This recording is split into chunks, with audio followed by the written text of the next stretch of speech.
بسم اللہ الرحمن الرحیم۔ شروع اللہ کے نام سے جو بڑا مہربان نہایت رحم والا ہے۔ ہے معصوم علی اصغر، ہے معصوم علی اصغر، ہے معصوم علی اصغر، ہے معصوم علی اصغر۔ تیر ہر ملدا چلیا مک گئے اصغر دے ساہ، لوریاں سکدیاں رہیاں۔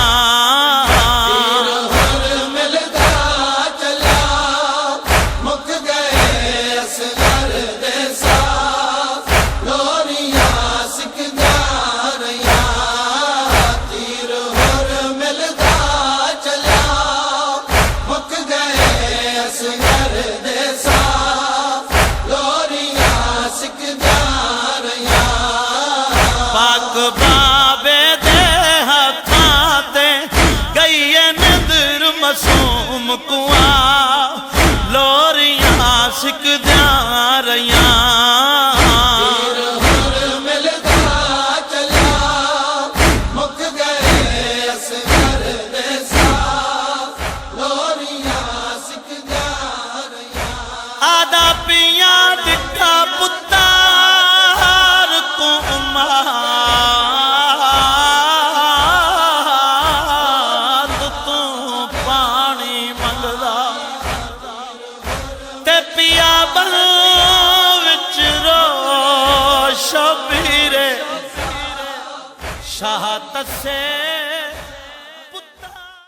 انعقاد میں جن احباب نے جیسا بندے سے حصہ لیا، ان کے مرحومین کو یاد کرتے ہوئے ایک مرتبہ سورہ فاتحہ اور 3 بار سورہ اخلاص تلاوت۔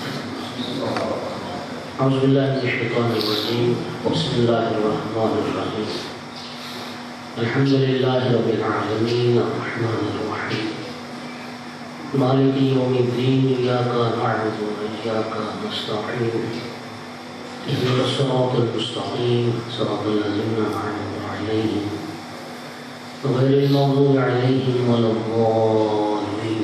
بسم اللہ الرحمن الرحیم، قل هو اللہ احد اللہ الصمد لم یلد ولم یولد ولم یکن له کفوا احد۔ بسم اللہ الرحمن الرحیم، قل هو اللہ احد اللہ الصمد لم یلد ولم یولد ولم یکن له کفوا احد۔ بسم اللہ الرحمن الرحیم، قل هو اللہ احد اللہ الصمد لم یلد ولم یولد ولم یکن له کفوا احد۔ اللهم اغفر للمؤمنین والمؤمنات والمسلمین والمسلمات الاحیاء منهم والاموات، اللهم تابع بیننا وبینهم بالخیرات انک مجیب الدعوات انک علی کل شیء قدیر۔ اللهم صل علی محمد صلوات سارے حضرات۔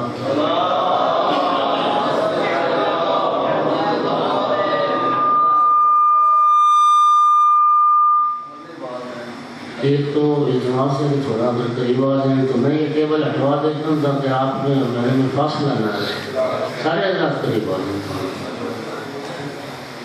دوسرا اگر یہ دروازے اور ونڈو کھول دیں تو اچھا نہیں جی، ذرا اندر ٹمپریچر کم ہو جائے گا، آواز کی سلوات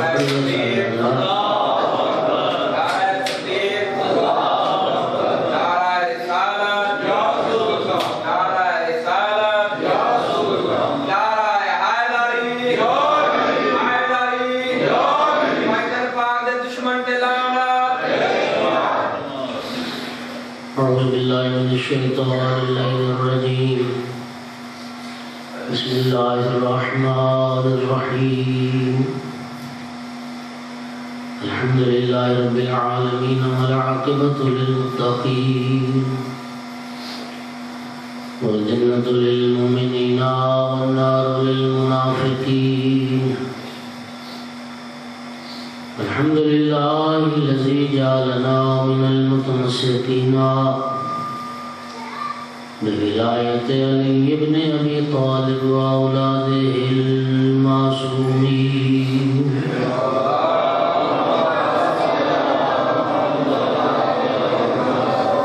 الحمد لله الذي جعلنا من الباقين على سيد الشهداء وأولاده وأصحابه المظلومين الصلاة والسلام والتحية والإكرام على رسوله الكريم شفيع المذنبين أنيس الغريبين رحمة للعالمين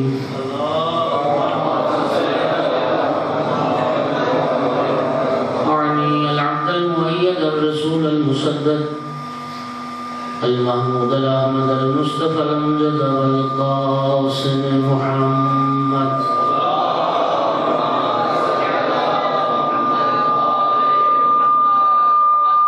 ثم الصلاة والسلام والتحية والإكرام على آل الطيبين الطاهرين المعصومين المنتجبين المنتخبين المظلومين واللعنة الدائمة على أعدائهم المؤمنين من يوم عداوتهم إلى قيام يوم الدين وبعد يوم الدين أما بعد فقال سبحانه وتعالى في كتابه المجيد أعوذ بالله من الشيطان الرجيم بسم الله الرحمن الرحيم هل جزاء الإحسان إلا الإحسان صلوات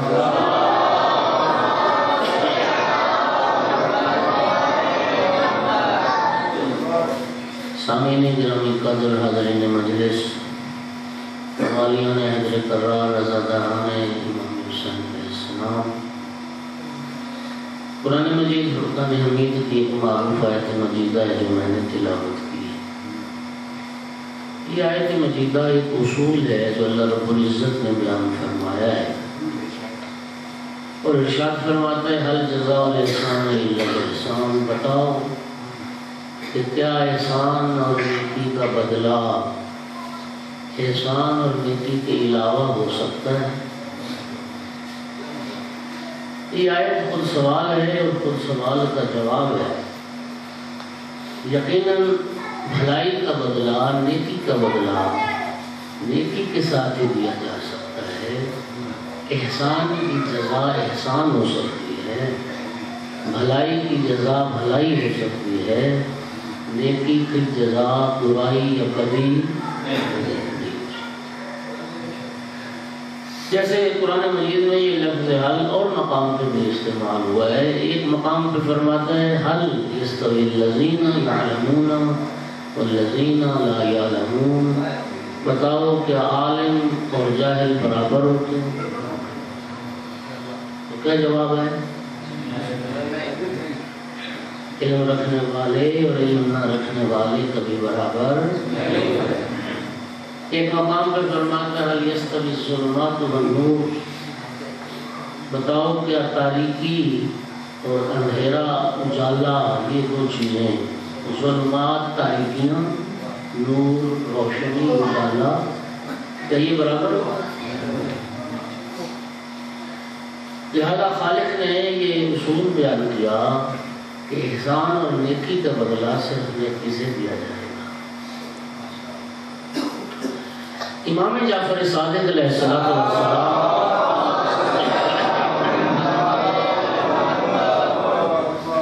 ارشاد فرماتے ہیں کہ انسان جتنا بڑا عبادت گزار نیکوکار کیوں نہ ہو، اگر دو برائیاں اس کے اندر پائی جاتی ہیں تو وہ جنت کی خوشبو بھی نہیں سونگے گا۔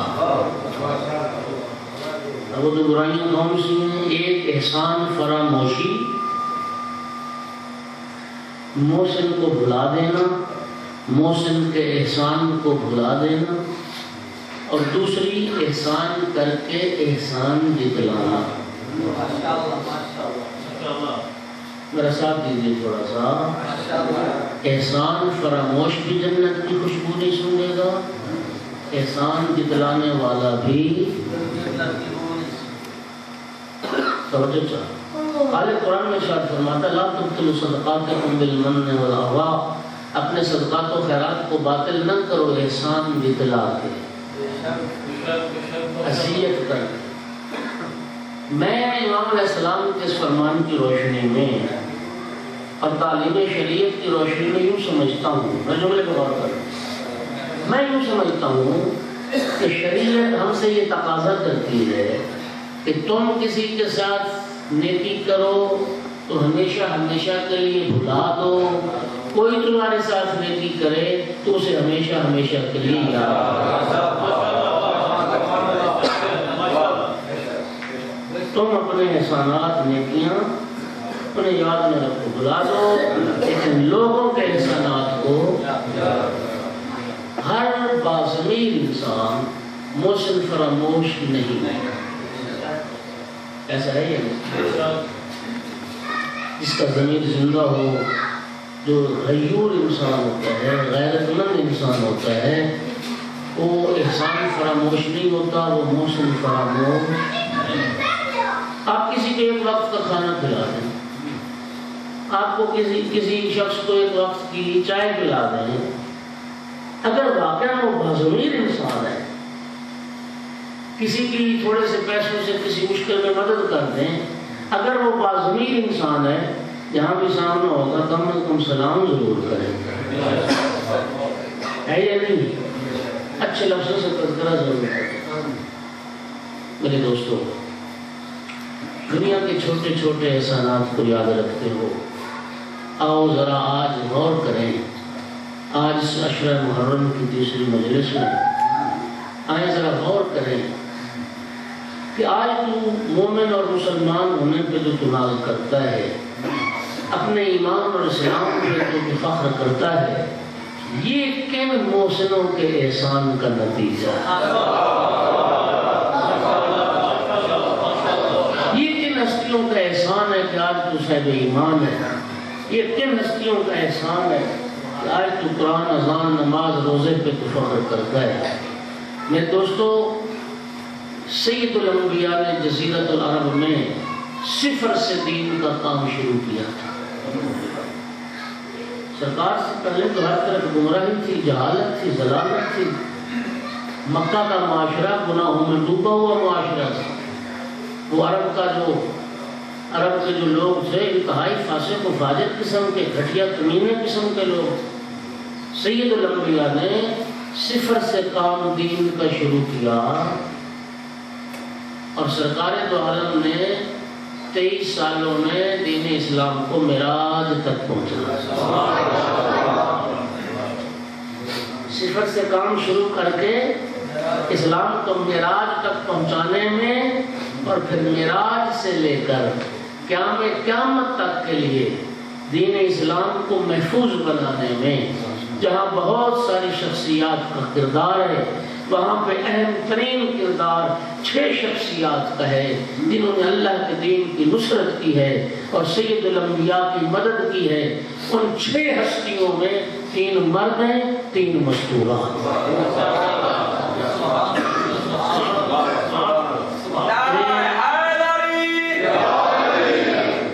ایک مرد اور مستور نے سرزمین مکہ پر دین خدا کی نصرت کی، ایک مرد اور مستور نے سرزمین مدینہ پر دین خدا کی نصرت کی، ایک مرد اور مستور نے سرزمین کربلا پر دین خدا کی۔ جس مرد نے سرزمین مکہ پر دین خدا کی نصرت فرمائی، اسی کے بیٹے نے پھر مدینے میں نصرت دین کی، اور جس نے مدینے میں نصرت دین کی اسی کے بیٹے نے کربلا میں نصرت کی۔ جس مستور نے مکہ میں اللہ کے دین کی مدد کی اسی کی بیٹی نے مدینے میں اللہ کے دین کی مدد کی، جس کی بیٹی نے مدینے میں اللہ کے دین کی مدد کی اسی کی بیٹی نے کربلا میں اللہ کے دین کی مدد کی۔ لمبے چوڑے افراد کا کردار نہیں، صرف ایک ہی گھرانے کا کردار، ایک ہی گھرانے کا کردار ہے، جنہوں نے دین پہنچایا بھی ہے، جنہوں نے دین بتایا بھی ہے، انہوں نے دین بچایا.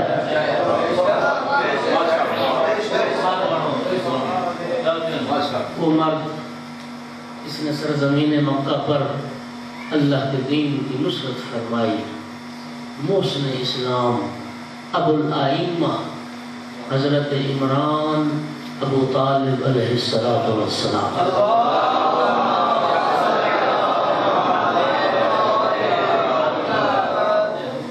اور جس مستور نے اللہ کے دین کی مدد کی، محسن اسلام ملیکۃ العرب سیدۃ القریش ام المؤمنین ام المعصومین مادر زہرا خدیجۃ الکبریٰ سلام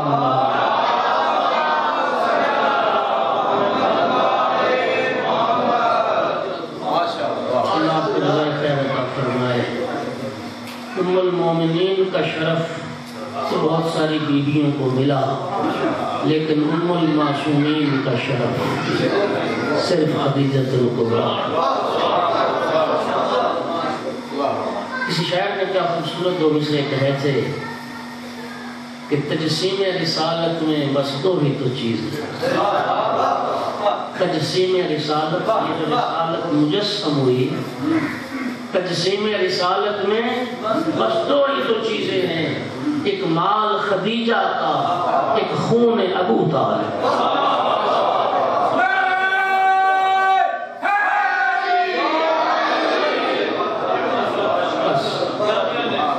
اسی محسن اسلام بیوی کا آج کی مجلس میں تھوڑا تذکرہ کرنا ہے. ایک صلوات پڑھیں سیدہ کی ذات پہ.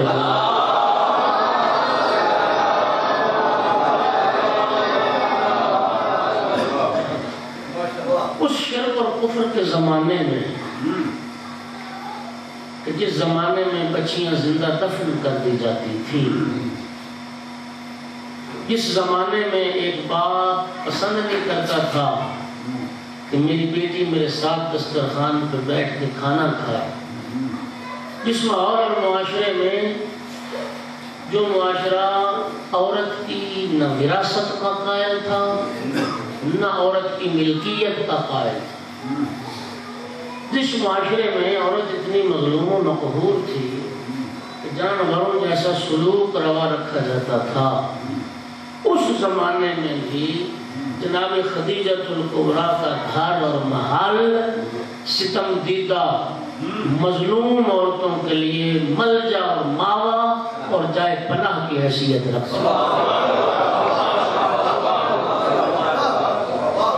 بی بی کا غلام تھا میسرہ. میسرہ نے آ کے خبر دی، یا سیدۃ القریش. دروازے پہ کوئی مستور کھڑی ہو رہی ہے، رو رو کے آنکھیں اس کی سرخ ہیں، چھوٹی سی گٹھڑی اس نے اٹھائی ہوئی ہے اور آپ سے ملاقات کی خواہش مند ہے. بی بی نے فرمایا کہ بھیجو اس خاتون کو اندر. جب وہ عورت جناب خدیجہ کے سامنے آئی، اس نے گٹھڑی کو کھولا. ایک نو مولود بچی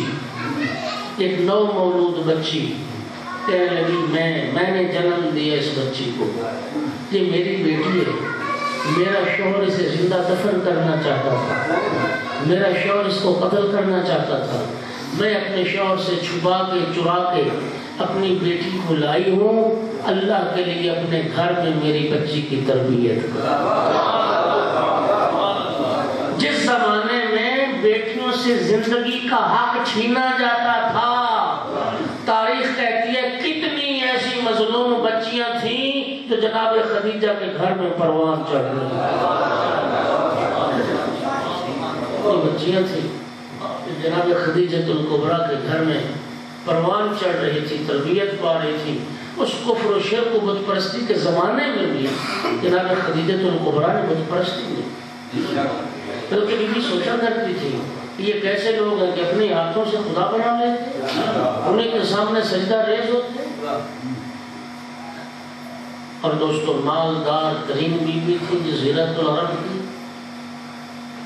اور ہمارے ممبروں سے بی بی کی دولت کے تذکرے تو آپ نے بڑے سنے. بی بی ایک کامیاب تاجر تھی، ایک کامیاب بزنس میں جو کامیاب تاجر 80,000 نر اونٹ، میں ایک لفظ ذمہ داری سے عرض کروں گا اور اپنے پاس حوالے رکھتا ہوں، 80,000 نر اونٹ سامان تجارت لے کے ہر وقت رواں دواں رہتا تھا۔ کوئی قافلہ مصر جا رہا ہے تجارت کا سامان لے کے، کوئی مصر سے آ رہا ہے، کوئی یمن جا رہا ہے، کوئی شام جا رہا ہے، کوئی عراق جا رہا ہے، کوئی حجاز جا رہا ہے، سامان تجارت۔ بی بی بہت بڑی تاجر خاتون تھی اور جزیرت العرب میں کتنے قبائل تھے، جو قبائلی زندگی تھی، قبائلی نظام تھا۔ بی بی نے قبائلیوں کو اپنا سرمایہ دیا تھا، جس کی وجہ سے وہ جانور خریدتے تھے، بھیڑ بکریاں پالتے تھے، بی بی کے سرمایہ سے ان کے کاروبار چلتے تھے۔ آپ نے سن لیا، لیکن سوچئے اگر 80,000 اونٹ تجارت کا سامان لے کے چلتا تھا، 80,000 اونٹ کو سنبھالنے والے لوگ کتنے ہوں گے؟ ان کی نگرانی کرنے والے لوگ کتنے ہوں گے؟ 400 ذاتی غلام تھا جناب خدیجۃ الکبریٰ۔ کنیزیں الگ تھیں، غلاموں اور کنیزوں کی بی بی شادیاں کرواتی تھی، جو اولاد پیدا ہوتی تھی نسلاً بعد نسل غلام چلے آ رہے تھے جناب خدیجہ۔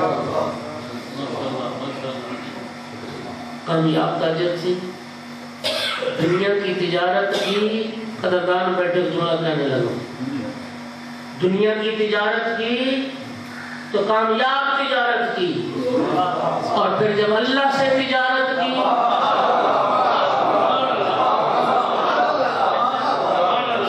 جب اللہ سے تجارت کی تو وہ بھی کامیاب ترین تجارت کی۔ سنو گے جناب خدیجہ کی خدا سے تجارت کیا تھی؟ دنیا کا مال اللہ کی راہ میں دے کے اللہ سے فاطمہ زہرا جیسی بیٹی ہو۔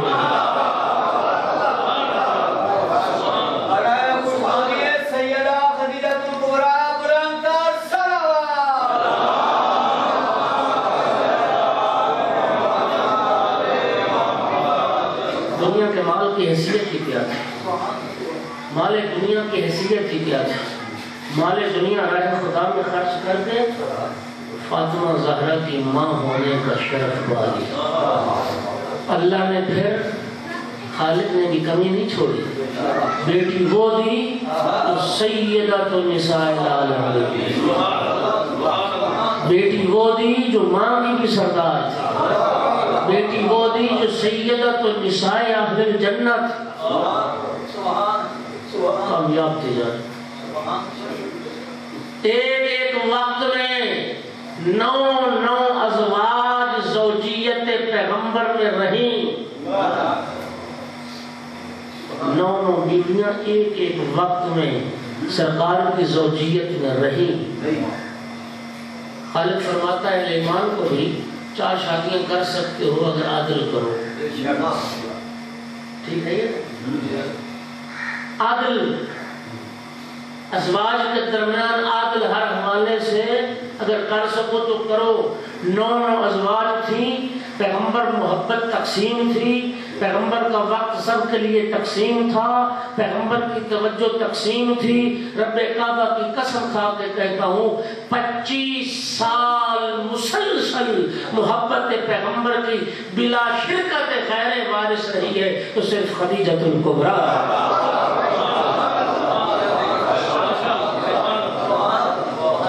یہ شرف اللہ نے کائنات میں صرف اسما بیٹی کو عطا فرمایا ہے کہ جب تک جناب خدیجۃ الکبریٰ زندہ رہی سید الانبیاء نے دوسرا عقد نہیں فرمایا، اور جب تک جناب فاطمہ الزہرا سلام اللہ علیہا زندہ رہی علی مولا نے بھی دوسرا عقد نہیں فرمایا۔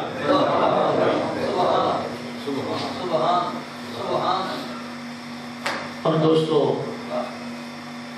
رسول اللہ کی خدمت کا حق ادا کرتے ہیں، اس نے اتفاق دیکھیے کہ یہ جملہ بھی اس کائنات میں صرف ان 2 بیویوں کے لیے ہو۔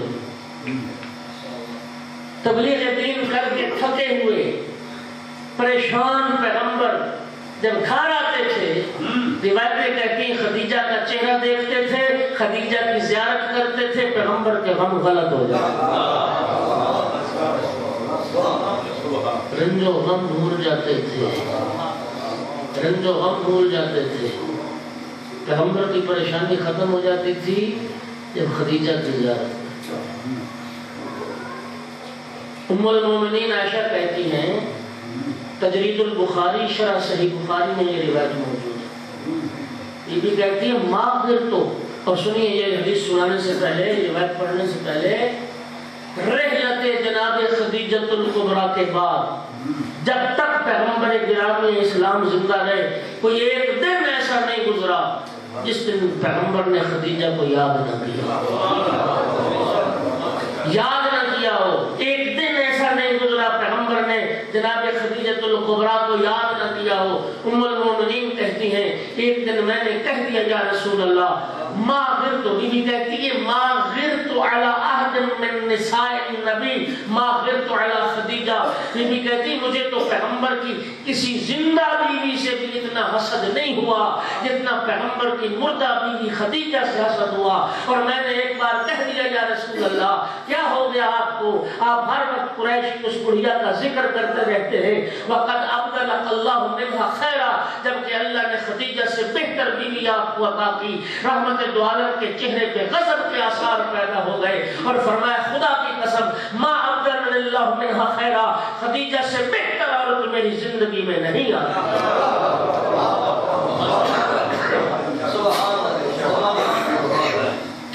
خدا کی قسم خدیجہ سے بہتر عورت میری زندگی میں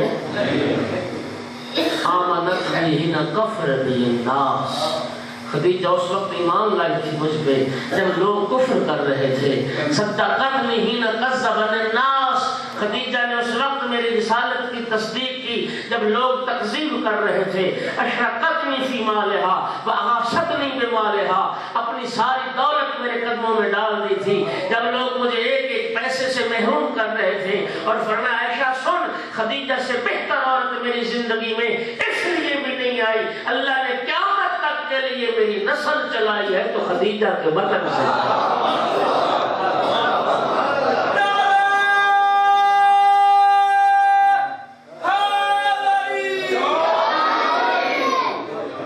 قیامت تک میری اولاد چلی ہے خدیجہ کے بطن سے چلی۔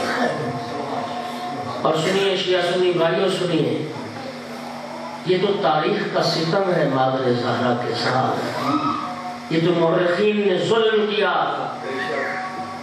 ناانصافی کی، جناب سیدہ طاہرہ کی ماں کی عظمت گھٹانے کی کوشش کی، جنہوں نے یہ لکھا کہ سرکار کے ساتھ جب شادی ہوئی تھی جناب خدیجۃ الکبریٰ بیوہ تھی، 40 سال عمر تھی، 2 شہر گزار چکی تھی۔ توجہ چاہو، محققین مر نہیں گئے، 3 حوالے دینے لگا، شیعہ محققین بھی، سنی محققین۔ اب وہ یہ نہ کہتے، سنی علماء نے بھی یہ لکھا 40 سال والی بات، شیعہ علماء نے بھی لکھا 40 سال والی بات۔ دیکھیے ایک ہوتا ہے علمی حادثہ، ایک ہوتا ہے علمی ایکسیڈنٹ۔ وہ پتہ کیا ہوتا ہے؟ آپ نے یہ ایکسیڈنٹ دیکھے سنا؟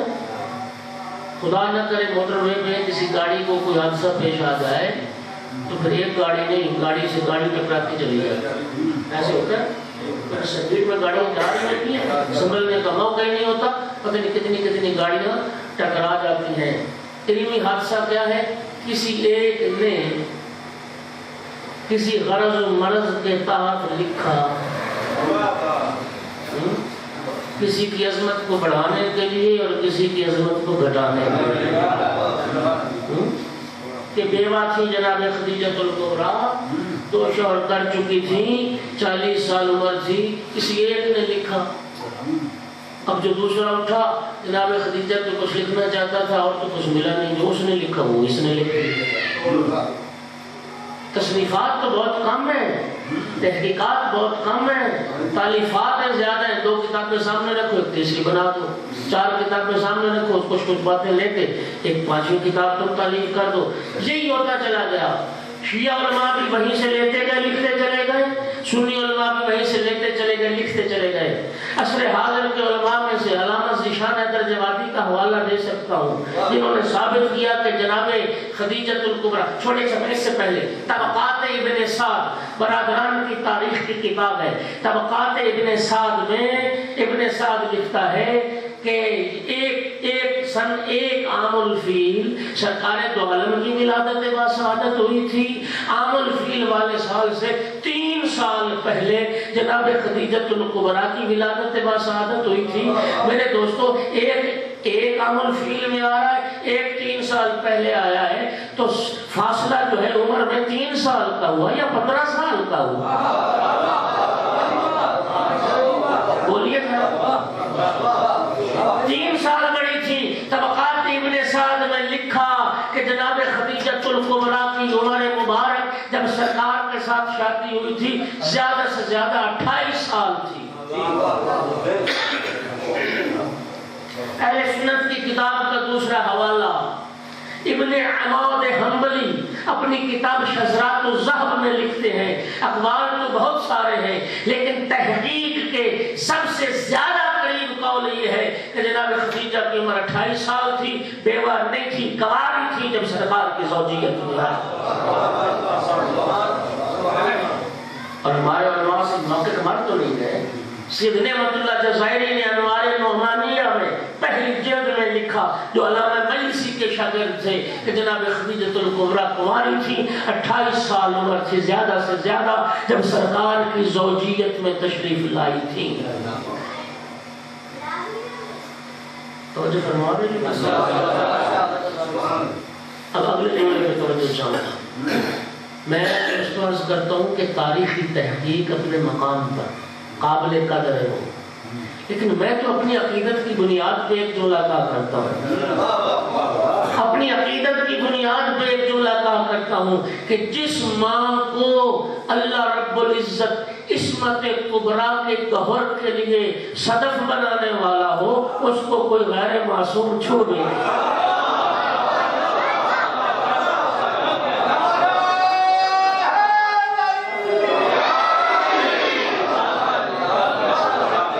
اس کو کوئی غیر معصوم چھو بھی نہیں سکتا۔ جس ماں کو کھل کے کہتا ہوں بچے بھی سمجھ جائیں، جس ماں کو، جس بی بی کو اللہ رب العزت عصمت کبریٰ جناب فاطمہ الزہرا کی ماں ہونے کا شرف ادا کرنے والا ہو، کسی غیر معصوم کی کیا ضرورت اس کو؟ بس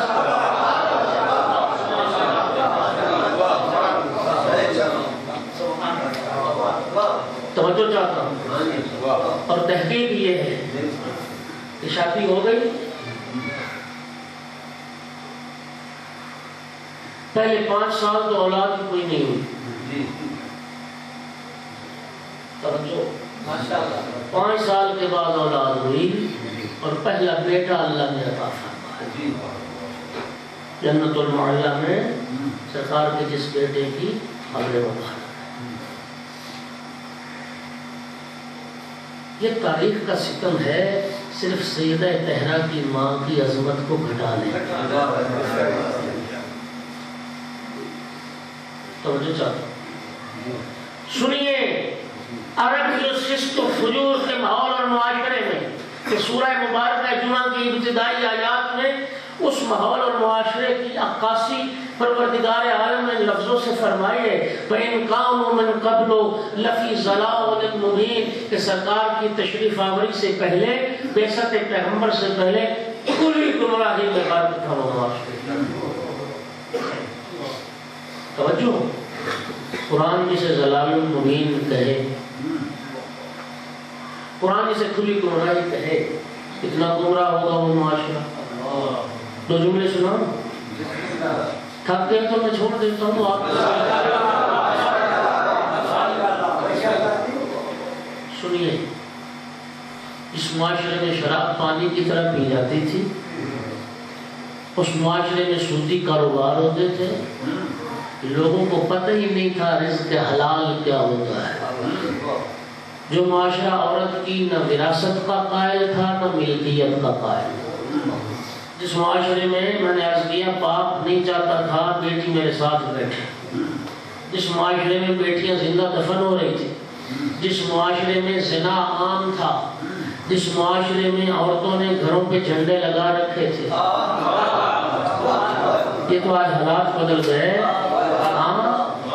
آج معاشرہ ماحول حقیقت سننا نہیں چاہتا، منبر کا تقدس کھل کے بات کرنے کی اجازت نہیں دیتا، ورنہ میں بتاتا کس کس کی ماں مکہ کی معروف کنجری اور فاحشہ.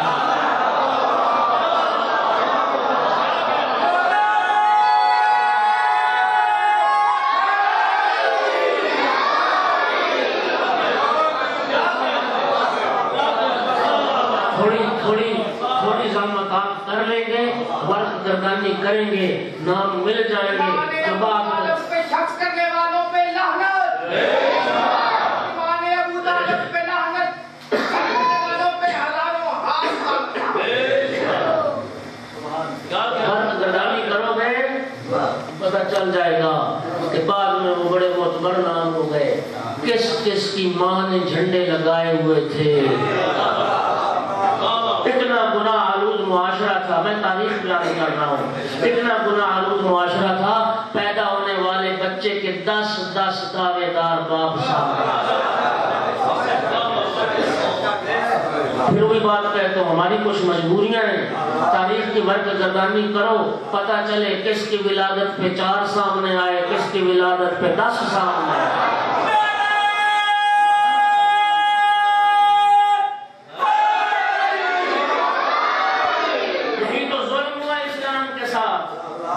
جن بغیرتوں کو باپ نہیں ملتا تھا،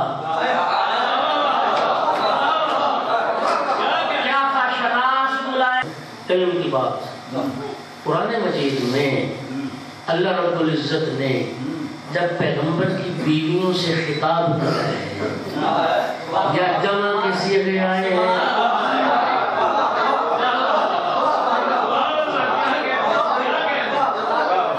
جمع کے صیغے یا تسنیہ کے صیغے، اللہ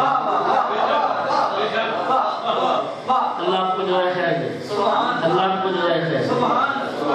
بچے بھی سمجھ جائیں یا جمع کے صیغے. جمع کے صیغے کا مطلب کیا ہے؟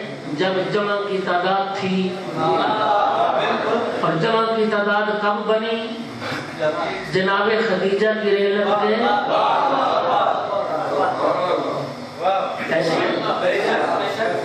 اب خداوند عالم نے پیغمبر کی ازواج کو قرآن میں جہاں خطاب کیا، یا جمع کے صیغے یا تسنیہ کے صیغے. اور وہ خطاب ہے کہ ازواج پیغمبر کو 2-4 آیات پڑھنے لگا ہوں. سورہ مبارکہ احزاب کی تلاوت کریں. یا ایھا النبی کل ازواجک، اے میرا نبی اپنی بیویوں سے کہہ دے، ان کنتن تردن الحیات الدنیا وزینتها، اگر تم دنیا چاہتی ہو اور دنیا کی زینت چاہتی ہو. قرآن سورہ مبارکہ احزاب پڑھ رہا ہوں. میرا نبی اپنی عورتوں سے کہہ دے، اپنی ازواج سے کہہ دے، ان کنتن تردن الحیات الدنیا، اگر زندگانی دنیا چاہتی ہو، بس زینتہا، اور دنیا کی زندگی کی زینت چاہتی ہو، مالک دنیا کی خواہش اور تمنا ہے، فَأُمَتِّعْكُنَّ وَأُسَرِّحْكُنَّ سَرَاحًا جَمِيلًا، آؤ میں تمہیں تو تھوڑا سا مال دے کے رخصت کر دیتا ہوں، طلاق لے لو جاؤ، دنیا کی زینت چاہتی ہو. معلوم ہوا کچھ تو تھی نا جو پیغمبر کے گھر میں آ کے دنیا طلب کرتی تھی. پیغمبر کے گھر میں آ کے دنیا طلب کرنے والی اور تھی، پیغمبر کے گھر میں آ کے دنیا لٹانے والی صرف خدیجہ الکبریٰ.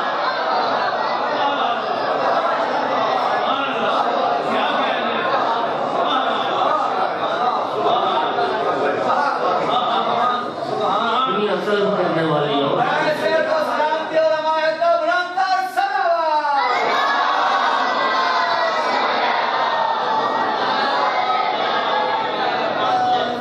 اور پیغمبر کے نام کے اللہ کی خاطر دنیا لٹانے والی صرف مادر زہرا. اگلی آیت میں کیا ارشاد فرماتا ہے، سنو. یا نساء النبی، ڈائریکٹ خطاب، ڈائریکٹ خطاب. یا نساء النبی، پھر جمع کا صیغہ. یا نساء النبی من یات من کننا بفاحشة مبينة یضاعف لها العذاب ضعفین.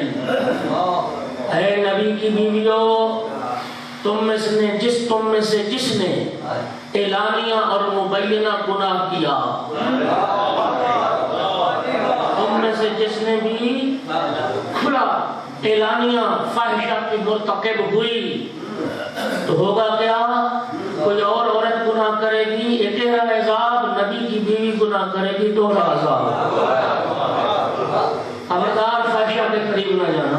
ازواج پیغمبر کو بار بار قرآن نصیحت کر رہا ہے، بار بار ٹوک رہا ہے. اگلے مقام پہ پھر ارشاد ہوا یا نساء النبی لستن کاحد من النساء ان اتقیتن.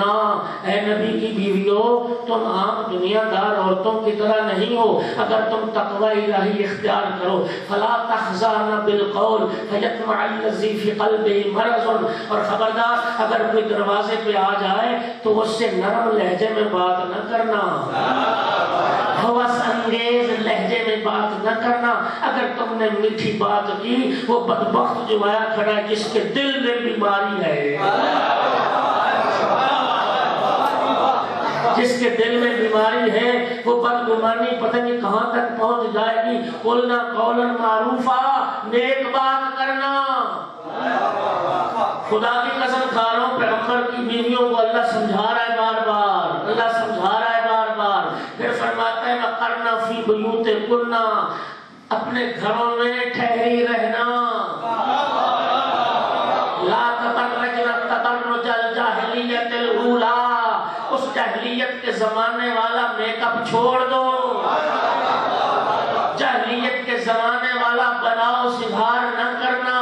خالق اپنے حبیب کی بیویوں کو خطاب کر رہا ہے، یا تثنیہ یا جمع کے صیغے یا پھر تثنیہ کا صیغہ ملتا ہے. سورہ مبارکہ تحریم کو اٹھا کے دیکھ لے. خالق فرماتا ہے ان تتوبا فقد صغت قلوبکما. اے نبی کی دو بیویوں، اگر توبہ کر لو تو اچھا ہے، ورنہ تو تمہارے دل ٹیڑھے ہو چکے ہیں.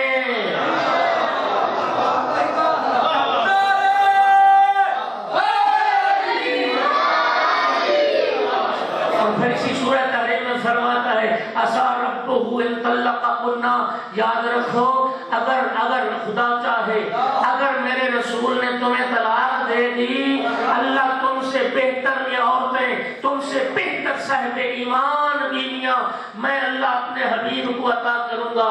میں کہتا ہوں جہاں تمام ازواج پیغمبر کو خطاب تھا، سارے جمع کے صیغے استعمال ہوئے، لیکن خدا کی قسم ایک بھی مفرد صیغہ استعمال نہیں ہوا. اس کا معنی یہ ہے کہ خدیجۃ الکبریٰ نے رسول اللہ کے گھر اس طرح اللہ کی مرضی کے مطابق زندگی گزاری کہ قرآن کو ایک بار بھی ٹوکنا نہیں پڑا.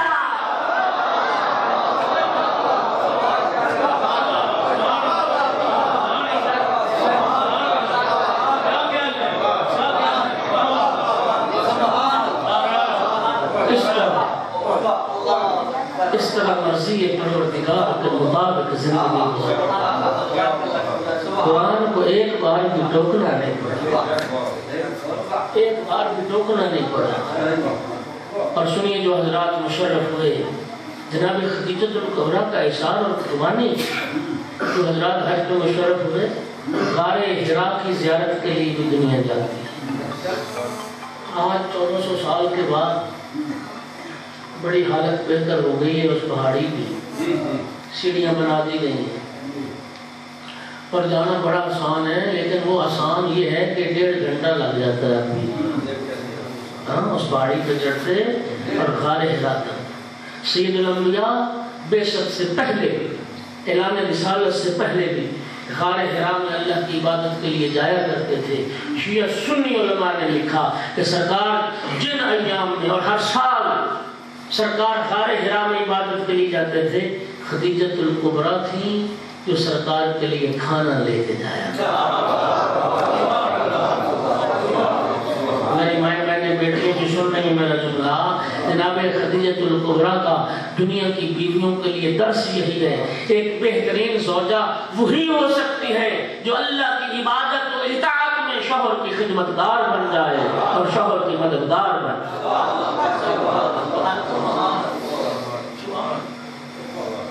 اللہ یہ بھی کہتے ہیں سرکار دو عالم کی زندگی میں، مدنی زندگی میں کبھی ہدیہ آتا تھا نا سرکار کی بارگاہ میں، ایک حصہ نکال کے سب سے پہلے مدینے کی ایک گڑیا کو بھجواتے، کبھی گوشت خان ذبح کرتے، گوشت بناتے، ایک حصہ نکال کے گوشت کا اس گڑیا کو پہلے بھجواتے، وہ چیز اہل بیت میں ازواج میں بعد میں تقسیم ہوتی۔ اور بی بی کہتی ہے کہ کبھی کبھی وہ گڑیا ہمارے گھر آتی، اور جب ہمارے گھر آتی سید الانبیاء اس کے بیٹھنے کے لیے اپنی ردائے مبارک بچھا دیتے۔ کہتی میں نے ایک دن پوچھا یا رسول اللہ یہ گڑیا کون ہے؟ اتنا خیال رکھتے ہیں آپ، اہل بیت اور ازواج کو مقدم رکھتے ہیں اس کو آپ، یا رسول اللہ گڑیا کون ہے جس کے بیٹھنے کے لیے آپ اپنی ردائے مبارک بچھا دیتے ہیں؟ سرکار نے فرمایا عائشہ یہ گڑیا مکہ میں خدیجہ کی سہیلی تھی، یہ گڑیا مکہ میں خدیجہ کی سہیلی تھی، اور فرمایا ان حسن العہد من الایمان، فرمایا ایمان کا تقاضا یہ ہے کہ اس محسنہ اسلام کی سہیلیوں کا بھی احترام ہے۔ کتنی محبت تھی نہ ہوں۔ اور پھر بی بی کہتی ہے کہ رحمت دو عالم کبھی غصے میں بھی آتے تھے، سرکار غصے بھی ہوتے تھے، اور علماء اخلاق نے لکھا وہ انسان نفسیاتی روحانی مریض ہے جسے غصہ نہیں آتا۔ صحیح اور سالم سلیم الفطرت انسان اس کو غصہ بھی آنا چاہیے۔ امام معصوم بھی غصے ہوتے ہیں، ناراض ہوتے ہیں، سید الانبیاء بھی غصے میں آتے تھے، بلکہ میں کہوں کہ اللہ رب العزت بھی غضبناک ہوتا ہے، خدا کو بھی غصہ آتا ہے، اللہ راضی بھی ہوتا ہے ناراض بھی ہوتا ہے، مصطفیٰ راضی بھی ہوتے ہیں ناراض بھی ہوتے ہیں۔ اب آج کی مجلس میں عرض کروں سید الانبیاء کے متفق علیہ فرمان اور حدیث کے مطابق کہ اللہ کب ناراض ہوتا ہے اور اللہ کب راضی ہوتا ہے؟ عرض کروں سید الانبیاء نے فرمایا ان اللہ یغضب لغضب فاطمہ ویرضی لرضاها، اللہ اس پر غضبناک ہوتا ہے جس پہ زہرا غضبناک ہوتی ہے، اللہ اس سے راضی ہوتا ہے جس سے زہرا سرکار غضبناک بھی ہوتے تھے۔ یہ بھی کہتی ہے ہمیں ایک طریقہ آ گیا تھا پیغمبر کے غصے کو ظاہر کرنے کا، اور وہ طریقہ کیا تھا؟ یہ بھی کہتی سرکار کو جب غصہ آتا تھا ہم خدیجہ کا ذکر چھیڑتے تھے، جناب خدیجہ کا ذکر سن کے نام سن کے سرکار کے چہرے کی مسکراہٹ آ جاتی تھی، غصہ ختم ہو جاتا تھا، اور کوئی دن نہیں گزرا جناب خدیجۃ الکبریٰ کی رحلت کے بعد کہ سرکار نے یاد نہ کیا ہو، خدیجہ کی یاد میں آنسو نہ بہائے ہوں، اور یاد کرتے تھے تو پیغمبر رو پڑتے تھے اور فرماتے تھے این خدیجہ و این مثل خدیجہ، کہاں ہے اب خدیجہ اور کہاں ہے دنیا میں کوئی خدیجہ جیسا، کہاں ہے دنیا میں خدیجہ جیسا۔ ملکۃ العرب ایک وقت پھر وہ بھی آیا، شیب ابی طالب میں زہرا کی ماں درختوں کے پتے کھانے پہ مجبور ہوا، ملکۃ العرب بھی اور شیب ابی طالب میں درختوں کے پتے کھا، وہیں سے جو بیماری لگی جناب اس طرح بیماری میں تھی، رحمت دو عالم السلام نے تشریف لائے، خدیجہ کیا بات ہے، درد کی شدت ہے، بیماری کا غلبہ ہے؟ نہیں یا رسول اللہ مجھے بیماری کا کوئی احساس نہیں۔ خدیجہ روتی کیوں؟ یا رسول اللہ آپ سے جدائی کا احساس رلا رہا ہے، میں آپ کے سائے رحمت سے محروم ہوں۔ سرکار نے فرمایا خدیجہ گھبرا نہیں، اللہ نے مجھ سے وعدہ کیا ہے تو دنیا میں بھی میری زوجہ تھی، تو جنت میں بھی میری زوجہ۔ جناب خدیجہ الکبریٰ کی آنکھوں میں آنسو تھے، خواہش کی یا رسول اللہ جب تک میرے بدن میں روح موجود ہے آپ میرے سامنے بیٹھے رہے تاکہ میں آپ کی زیارت کرتے کرتے دنیا سے چلوں۔ یا رسول اللہ میرے دل میں کچھ باتیں ہیں جو میں آپ سے کرنا چاہتا ہوں۔ سرکار نے فرمایا کہو خدیجہ کیا کہنا چاہتی ہو؟ پہلا جو جملہ کہا یہ تھا یا رسول اللہ اتنا عرصہ جو میں نے آپ کے گھر میں گزارا اس عرصے میں مجھ سے کوئی غلطی ہو گئی ہو تو مجھے معاف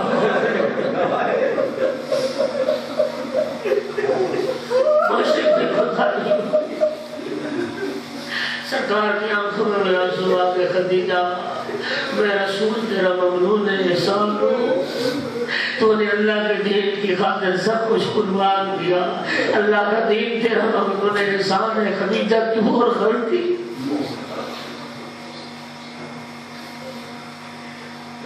اجرکم علی اللہ، اجرکم علی اللہ۔ سرکار نے فرمایا خدیجہ جب جدائی کا مرحلہ آ پہنچا کوئی وصیت ہے تو بیان کرو، کوئی خواہش ہے تو بیان کرو۔ بی بی عرض کرتے یا رسول اللہ دو خواہشیں ہیں لیکن ایک خواہش مجھے بیان کرتے ہوئے شرم آتی ہے، کیسے بیان کروں؟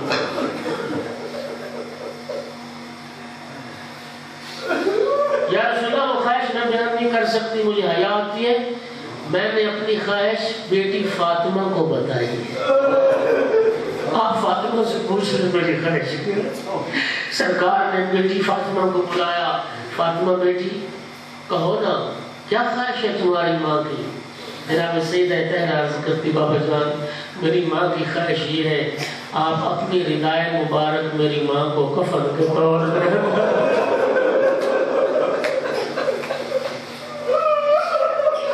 جس نے اللہ کے دین کے لیے سب کچھ قربان کر سرکار سے ایک چادر مانگتے ہوئے حیا کر رہی تھی، سرکار سے ایک ردا مانگتے ہوئے حیا کر رہی تھی، سرکار نے ردائے مبارک اتاری فاطمہ کے ہاتھوں میں رکھی، بی بی ماں کی خدمت میں جناب خدیجہ کے چہرے پہ مسکراہٹ آئی، ادھر سے پیغمبر نے ردا عطا کی، ادھر سے جبرائیل اللہ کے حکم سے جنت سے جنتی کفن لے کے چلا۔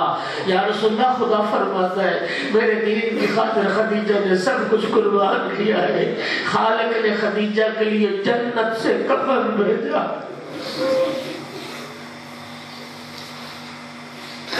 سرکار نے فرمایا خدیجہ دوسری خواہش بیان کرو، بس میری مجلس تمام ہو گئی، سید عالم محمد دنیا کا کوئی غم نہ دیکھو۔ عرض کیا رسول اللہ میں دنیا سے کیا نہیں، میری اکلوتی بیٹی ہے فاطمہ، یا رسول اللہ میرے بعد فاطمہ کی ماں بھی آپ، یا رسول اللہ فاطمہ کے باپ بھی آپ، یا رسول اللہ میری صرف اتنی خواہش ہے کوئی میری زہرا کو تماچا نہ مارے، کوئی میری بیٹی فاطمہ کو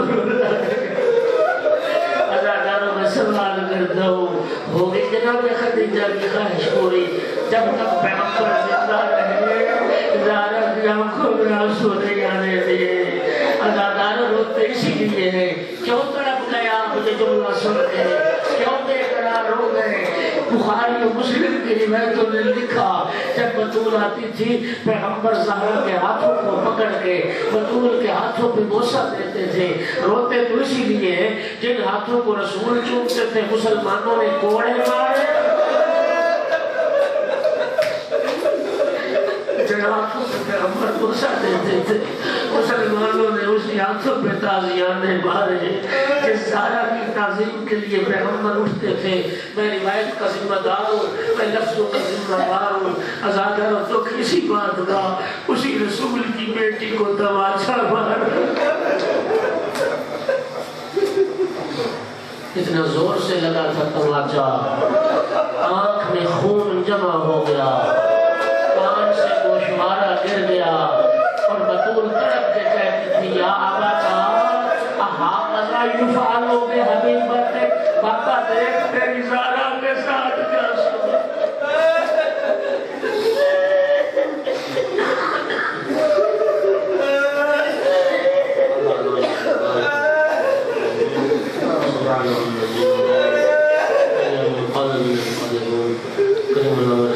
قبول فرما اتنی تشریف فرما سب کے حوائج پورے فرما تمام کو شفا عطا فرما یا اولاد کو صحیح اولاد فرما نس فرما ہر ازادات کی ہر محب علی بیت کی حفاظت فرما وارث زمانہ ظہور میں تعجیل فرما معرفت کے ساتھ امام کی زیارت نصیب تمام ملتمسین نے دعا کی دعا کو مستجاب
Allah